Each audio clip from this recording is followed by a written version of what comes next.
Good afternoon, everyone. Hey, it's good to see everybody. How's everyone doing? Good? Yeah? Yeah. Okay, all right, good. It really is good to see everyone. I do say it every time, but it really, really is. I hope that during this time we really come to appreciate the times that we can get together and also think about the fact that we get together. Why is it so important to come together? Why do we set apart, one special day and we set apart a special time to come together to do some kind of weird things? To the outside world, I think it really should be weird what we do. And when we come together to sing songs together, but we don't sound like a choir. Not to offend anyone, I think we sound great. But it's not like we're some sort of professional choir. And then we come here, and then if somebody who didn't know very much about Christianity at all came and saw us partaking of the Lord's Supper, I think they would think it was really weird. What are they doing? They have like this little weird bread and this little weird juice in these containers and just eat and drink at the same time. It's kind of weird. I'm sure they would think it was pagan. Some sort of cultic ritual. I don't know. So why is it so important for us? Why has the church for 2 millennia decided that it was so important to gather together as one body and do, these things? To pray, sing, listen to somebody talk for a while, and partake of the Lord's Supper? Partake of this weird food ritual? Why is it so important? So, hopefully it's something that everybody has asked themselves before today, and we're not going to look at an extensive, view of why it is that we get together, but I do think that if we look in Psalm 2, which is where we'll be this afternoon, that we can find a lot of wisdom. What is the wisdom behind getting together? So if everybody could turn to Psalm chapter 2, we'll read it and then get started. So while everyone's turning there, Christians didn't invent getting together. And God wanted the Jews to get together during specific times during the year. They had lots of feasts. I always like to say that God liked to party. But basically, God had set apart certain days of the year, and we know of the Sabbath, a certain day of the week, that they were supposed to respect. And what purpose did all those things serve? We'll see in a little while. So Psalm 2, I'm going to be reading from the ESV. Why do the nations rage, and the peoples plot in vain? The kings of the earth set themselves, and the rulers take counsel together against the Lord and against his anointed, saying, let us burst their bonds apart and cast away their cords from us. He who sits in the heavens laughs. The Lord holds them in derision. Then he will speak to them in his wrath and terrify them in his fury, saying, as for me, I have set my king on Zion, my holy hill. I will tell of the decree. The Lord said to me, you are my son. Today I have begotten you. Ask of me, and I will make the nations your heritage, and the ends of the earth your possession. You shall break them with a rod of iron, and dash them in pieces like a potter's vessel. Now therefore, O kings, be wise. Be warned, O rulers of the earth. Serve the Lord with fear, and rejoice with trembling. Kiss the Son, lest he be angry, and you perish in the way, for his wrath is quickly kindled. Blessed are all who take refuge in him. So before we break down this psalm, it's something that, I like to say basically every time that we read or talk about a psalm, that I really do think it helps if we think about the history of God's people. If we think of how they used this psalm that millions of people throughout the years have read and prayed this psalm. That for thousands of years, we can think of somebody looking at the psalm, hearing the psalm, and praying it to God. Having an intimate connection to God because of these words. I really do think it makes it more powerful. I really do think that it helps us to connect with so much history. And I really invite everybody to look at the Psalms in that way, as the prayer journal of God's people for thousands of years. So Psalm 2, what exactly are we looking at? So there's different sections. There's four main sections of this psalm. It's an introductory psalm, as we mentioned before. And Psalm 1 and 2 both serve as an introduction to basically the whole Psalter. And so I think that's pretty significant. And obviously that means that these two psalms are kind of important. And so we're going to look at this psalm and see what exactly it's saying. So the first section is basically verses 1 through 3. So it starts out with a rhetorical question from the psalmist, right? Why do the nations rage? Why do the peoples plot in vain? And you can see that the psalmist is already kind of pointing the stick, kind of making fun of the nations and the peoples plotting in vain. And what are they doing? The kings of the earth, they're setting themselves apart and against, along with the rulers. Kings and rulers, they're getting together and they're setting themselves up against the Lord. They're getting together, working together, and for what purpose? To burst their bonds apart, the bonds of the Lord and his Messiah, the Anointed, casting away their cords.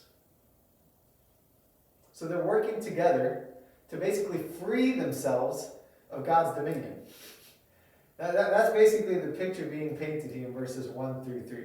That the rulers and the kings, the ones who think they have the power, the ones who think and say that they have true authority, they're going to work together to break free from the dominion of God, from the dominion of the Lord. They want to have the true power. And they will work together and do anything they can to achieve it. So how does God respond to this? That's the next section, verses 4 through 6. We see that God first responds with laughter. It's quite interesting, right? He who sits in the heavens laughs. The Lord holds them in derision. He's laughing at them, but then, in his fury, what does he do? He terrifies them in his fury. How does he terrify them? By saying that he has set his king on Zion. As for me, I have set my king on my holy hill. So this is quite interesting. As if somebody wants a little bit of extra homework during the week, I would invite them to look at Acts chapter 4, verses 23 through 31. We see after some of the apostles have gone to jail, and the Sanhedrin tells them to not preach anymore about this certain Jesus, that the early church used this psalm. They prayed this psalm to God, and what they realized is that this opposition to God, that's talked about in verses 1 through 3, this opposition to God, what is the natural response of the church? Is to proclaim the news about the Son of God. That's what they did in that moment, and it's what we see God doing here. How does he terrify them? By saying that he has set his king on the holy hill. That he has placed his son in charge, which is what we'll see now, verses 7 through 9, the next section. So now the king, the Messiah, is talking, and he is saying what God said to him. So God said a decree to him, and he is sharing it with the congregation. He says, "You are my son. Today I have begotten you. Ask of me, and I will make the nations your heritage, the ends of the earth your possession." So what's really going on here? God is basically saying, all the power on earth will be yours. I will give you all of the authority that is on earth. All of these kings and rulers are trying to fight to gain power over the world, but I will give it to you my son. We see Jesus saying it in Matthew 28, all authority has been given to me. And so this king is the one that is truly in charge. And what happens then? So the psalmist then goes, the fourth section, 10 through 12, based on this evidence that God has set his king on the holy hill, what should be the natural response? Now therefore, O kings, be wise, be warned, O rulers of the earth. What should they do? What should they do in light of this evidence that the king is the one who truly rules, the one who truly reigns? They should serve the Lord with fear. So the rulers and kings are exhorted here to live under the reign of God. So what they're doing is they're trying to impose their rule, right? They're trying to impose their rules so that everybody lives under their rules, under their definitions of what's right and what's wrong. But what they should be doing is accepting and living under the rule of God.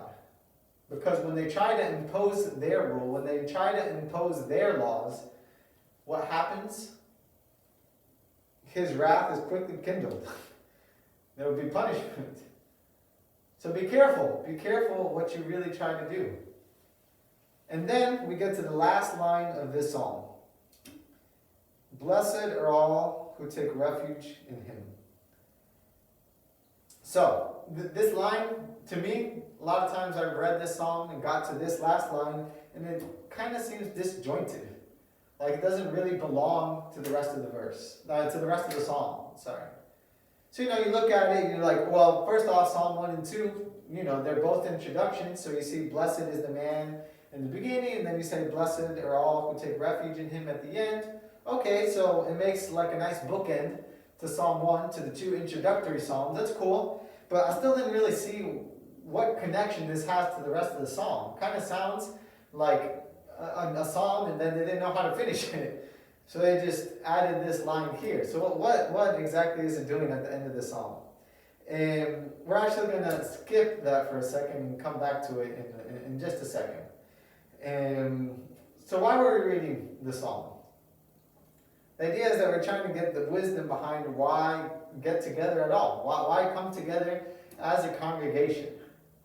And if we think about this psalm was used in the congregation of the Israelites all the time. This was one of the songs that they sung when they got together on their Sabbath days, on their special feast days.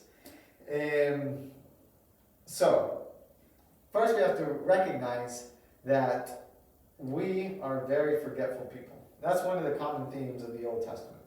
We see the people of Israel were very, very, very forgetful.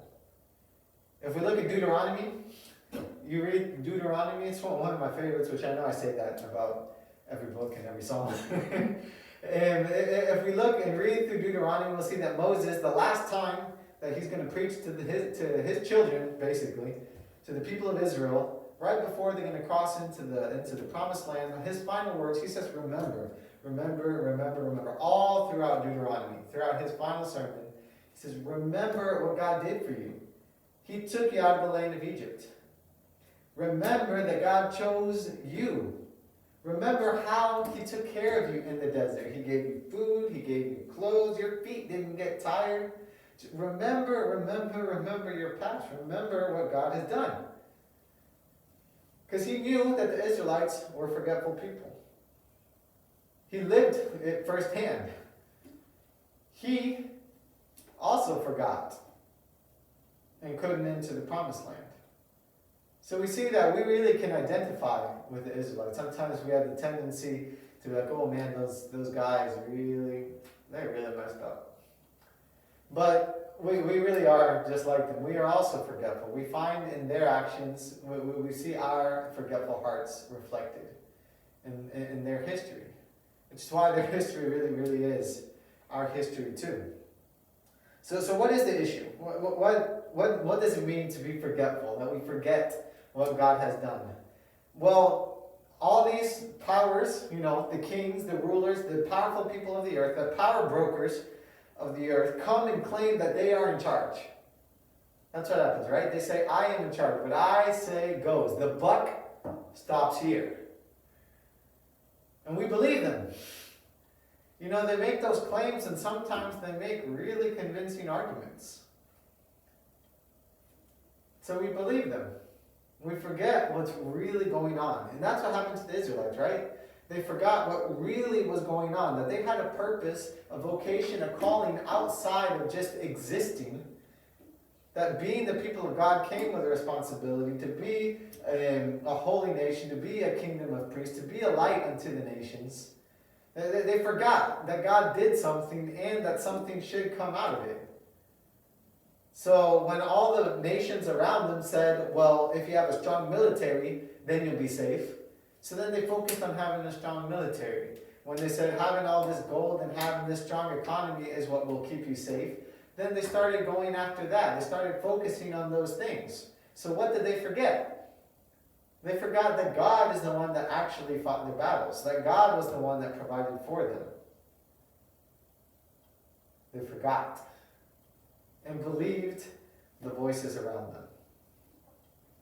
So that's what happens to us today, is the same. We forget what's really going on. We let ourselves be deceived by the illusion that there are other powers in charge. So if we think in our situations, in our lives, what can that look like? You know, we're in we say unprecedented times, and there may have been times similar, but at least unprecedented in my life. in my young life, these are unprecedented times, where it seems like we really don't get any say over what happens in a large portion of our lives. It seems like there's a lot of people who are in charge, and they really get to dictate what goes on in my life. That these national leaders really are in charge. They get to decide what happens. They get to decide how we meet on Sundays, how we meet during the week. That they really do make a compelling argument that they are in charge. So what do? How do we respond? So unfortunately, a natural human reaction is that they say, well, we are in charge, and so you have to live in this way. These are the ways that you can seek the good life. You know, if you seek this stability in your life, then things will go well for you. If you seek these protections in your life, then you'll be fine. If you seek these certain types of jobs, this certain type of education, if you live in this certain type of neighborhood, or get this certain type of house or insurance, that's how you can be sure that you'll be okay. Now, none of those things are bad in and of themselves. National security, you know, God fought battles. It wasn't bad in and of itself, but we can't refuge ourselves in them. That's what we do, is we try to find our refuge in those things. In what the world tells us is salvation. You know, stability, money, all this is the power. This is what you need to do so that you can be okay. And what does this psalm say? This psalm reminds us and tells us a lot of people are going to say that they're in charge. But God has set his king on the holy hill. God has given his son all authority on earth. We need to be reminded of that. And how does this psalm end? This is why it's so important, the last line. Because this line is to remind us that it's still not completely over. You know, we live in a time where there really is confusion as far as to who is in charge. There really is unclarity sometimes over who really has the power. You know, when it seems like other powers can dictate how we get together as a church, it really does seem like things are confusing. So we need this reminder for us. Blessed are all who take refuge in him. That is the encouragement that we can give each other. Blessed are we when we take refuge in him. When we don't believe the illusions that other people are in charge. That other people have say in this world, but that God has set his king on the holy hill. And how did he do it? Jesus came and he took the power of the world. He took over the world. He gained the authority over everything. And how did he do it? You know, if we look at Jesus' closest inner circle, you know, those that were with him constantly,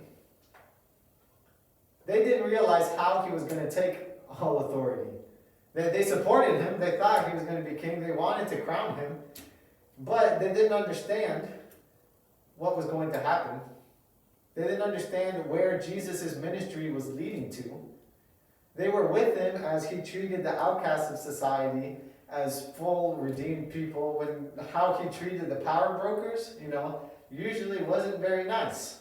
He had a lot of nasty things to say about the people that were in charge of daily life in Israel. And they couldn't see where that was leading towards. Now, was it because Jesus didn't explain it to them? We know that he didn't. Mark and Luke especially remind us that there was at least 3 times where Jesus is like, all right, look guys, the Son of Man is going to have to suffer at the hands of those who think they are in charge. The Son of Man, the King, is going to have to die at the hands of those who think they have the power. And at one point, Peter's even like, no, that can't happen. That can't happen. That's not how it has to be. So was it because Jesus didn't explain it to them? No. It's because they couldn't see. And that's what often happens to us, is that we just can't see that God truly is in charge and how he took charge. Jesus gained all authority on earth by coming and dying on that cross, by letting the powers of this earth execute him on the cross. And that is the person that we follow now. We are now the community of Jesus followers. So why is it so important for us to get together? Because we forget what's really going on in this world. We forget who's really in charge. And we need to tell each other. We need to remind each other. We need to come together and sing about who really is in charge and what he's like. He's not this power-hungry, evil God, you know, who we do something and punishes right away. He's the kind of God that comes and dies. We need to remind each other in prayer as we come together and we lift up to this God who hears our afflictions. We need to come together and remind ourselves of this constantly, because we are a forgetful people. So that's part of the wisdom, I think, behind us meeting together. To remind us who really is in charge.